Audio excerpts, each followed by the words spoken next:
Kapapasok lang pong balita, inatake ng mga hinihinalang miyembro ng New People's Army ang isang kampo ng pulisya sa Misamis Oriental.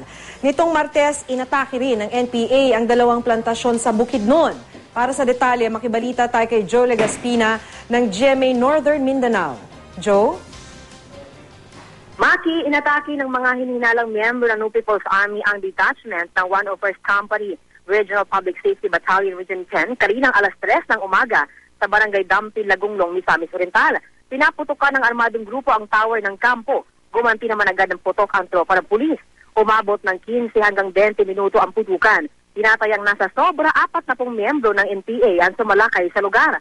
Wala namang sugatan sa panig ng pulisya. Na-recover sa lugar ang ilang empty shell ng M16 na gamit umano ng rebuilding grupo at rifle grenade na hindi pumutok. Bagaman walang naiulat na sugatan, nagdulot naman ng trauma sa mga residente ang naganap na enkwentro.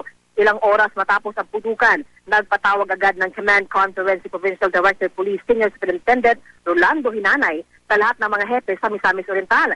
Sa ngayon, balik sa normal ang sitwasyon sa lugar, bagamat itinaas na sa red alert status ang buong Region 10.